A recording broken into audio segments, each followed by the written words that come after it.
Begitu juga akhir-akhir ini, bukan saya saja, tapi kepimpinan tertinggi di antaranya semua kita kenal, Menteri Besar Kelantan. Bila ada orang Tionghoa, Buddha meninggal, Kristian meninggal, dia hadir. Dan yang terbaru ni pula, kalau ada orang jemput dia pergi Kenduri, dia hadir. Dia sampaikan sumbangan hadiah, kemudian dia balik. Tetapi ini merapatkan satu daripada perkhidmatan yang nak diberi kepada rakyat. Maka kita boleh tengok pemimpin-pemimpin dalam Pakatan Rakyat, daripada PAS, daripada DAP, daripada Keadilan, walaupun mereka bergelar yang berhormat, tetapi mereka sangat mudah mesra dengan rakyat. Ini jika mereka tidak menjadi kerajaan. Setelah mereka jadi kerajaan, maka polisi-polisi dasar-dasar mereka mestilah dasar yang memudahkan rakyat.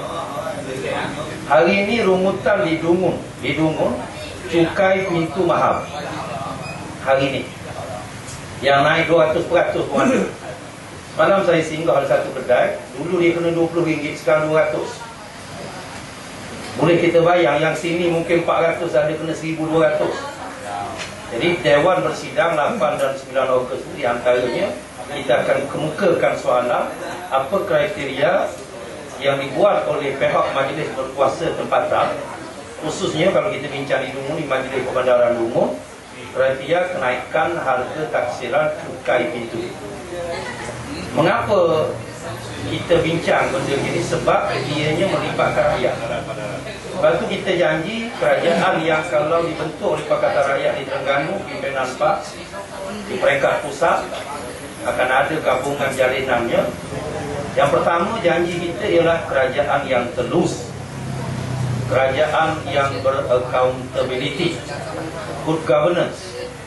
Kita berjanji apapun kita akan menjadi kerajaan yang jauh lebih baik dari kerajaan Barisan Nasional sekarang. Ini kita beri jaminan.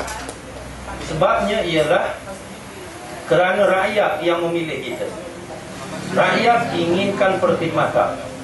Rakyat inginkan dasar dan polisi yang baik untuk mereka. Perkara pertama yang mesti kita hapuskan ialah rasuah.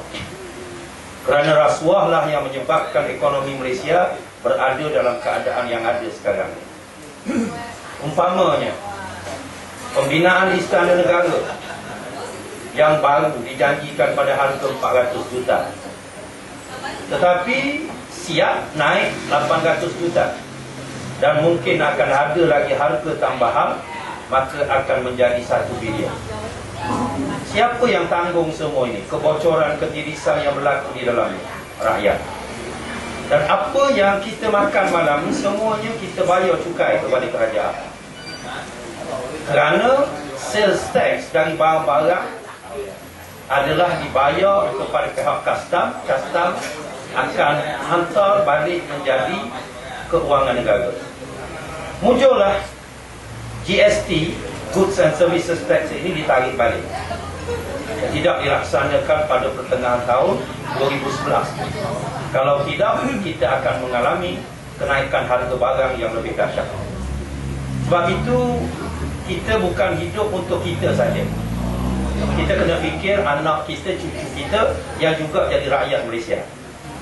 Bagaimana nasib mereka pada masa akan datang kalau kita biarkan kerajaan Barisan Nasional terus memerintah. Hari ini kita sudah rasa sakit.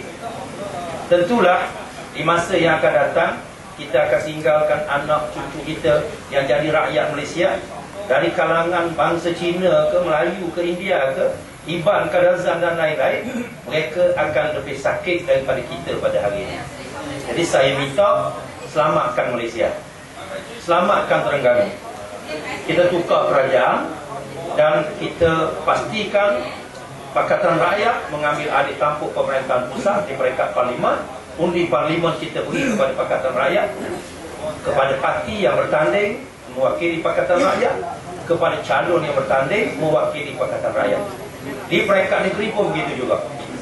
Kita ubah. Apakah dulu kita tak pernah rasa cukai pintu dikecualikan? Cukai pintu rumah kediaman. Sebuah rumah kediaman yang kita diami, cukai pintu dikecualikan. dasar kerajaan negeri yang memberi kemudahan kepada rakyat, tapi kita dapati apabila kita beri kemudahan ini, kita kehilangan hasil lebih kurang 30 juta. Kemudian royalti ditarik balik.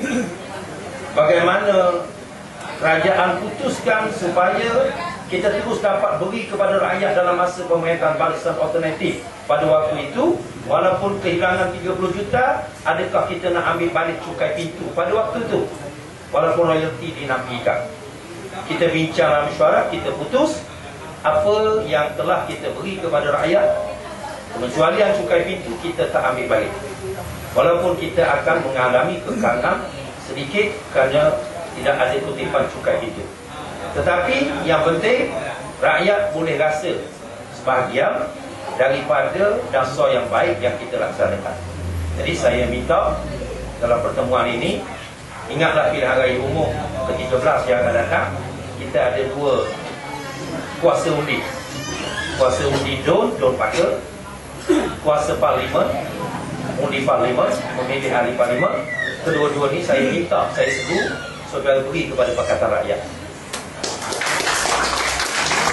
Kita tengok pemimpin yang kita pilih ni, kita tengok mesra rakyat ataupun tidak, satu. Yang kedua, dasar polisi kerajaan memudahkan kita ataupun tidak, memberi keselesaan kepada kita ataupun tidak, kerajaan yang baik atau tidak, kerajaan yang bertanggungjawab atau tidak, bagaimana masalah rasuah boleh selesaikan atau tidak. Jadi lepas pada itu mari pilihan raya umum 14 pula. Mereka tak tunaikan janji, kita kuasa ni kuasa kita rakyat, kita pilih pula. Bila kerajaan ditentukan oleh rakyat melalui kuasa rakyat, maka kerajaan akan berlumba-lumba membuat kebajikan kepada rakyat. Barulah Malaysia ni akan jadi negeri kebajikan bagi Terengganu, Malaysia negara kebajikan. Jadi saya harap kita buat perubahan sekali dalam pilihan raya ini, dan biar kuasa penentu itu ada pada kita sebagai pengundi. Jangan takut. Selalu kalau orang Melayu ni dia punya kias lah, tak boleh lawan itu Barisan Nasional, dia macam durian. Durian. Ini durian kalau kita rakyat timun. Jadi durian, sekarang durian banyak sekarang. Jadi bila kita golek pergi kepada durian, kita timun, luka kita sebab dia ada duri. Kalau dia mari ke kita pun, kita luka juga sebab dia ada duri, sebab dia raja buah. Durian ni orang panggil raja buah. Tapi ni durian berapa hari boleh tahan? 5 hari dia sudah jadi tempoyak. Bila dia sudah merekah, dia jadi tempoyak. Sekarang timun lebih kuat pada tempoyak. Ini ada kuasa 5 tahun sekejap lagi. Bila 5 tahun dia hilang kuasa, dia jadi tempoyak. Ketika itu kita jadi pengundi, kita jadi timun, kita cicak tempoyak. Kita bangkit kerajaan yang kita nak. Kita tak usah takut dengan ubutan, tak usah takut dengan PAS, tak usah takut. Sebab kami boleh mari malam ni. Ya? Kami boleh masuk. InsyaAllah yang pentingnya kita nak berkhidmat kepada rakyat. Dan saya janji, walaupun dalam Dungun ni yang menang satu saja. Don Sula. Tapi saya anggap diri saya ni semacam, bukan ahli parlimen tapi semacam ahli parlimen. Pasal apa? Sebab yang dipertua kalau UMNO dia ketua bahagian, kalau MCA dia ketua bahagian. Saya punya cover up kerja saya sebagai yang dipertua Pak Don. Satu ialah surah, kerana saya menang. Don dengan kawan-kawan pun saya kena jaga sebab saya adalah yang dipertua PAS kawasan. Saya juga kena jaga Don Paker, saya juga kena jaga Don Bukit Sing. Ini sebab saya yang dipertua PAS kawasan. Tadi bila saya hadir, orang pun sebut yang dipertua PAS kawasan merangkak adu surah. Jadi kita tunjukkan perkhidmatan dan kita boleh buat bandingan. Ya, ahli Dewan Undangan Negeri PAS sekarang, hak yang ada di surah, kita banding dengan hadun lain.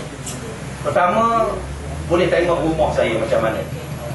Boleh tengok rumah saya, tak ada sampai 1 juta.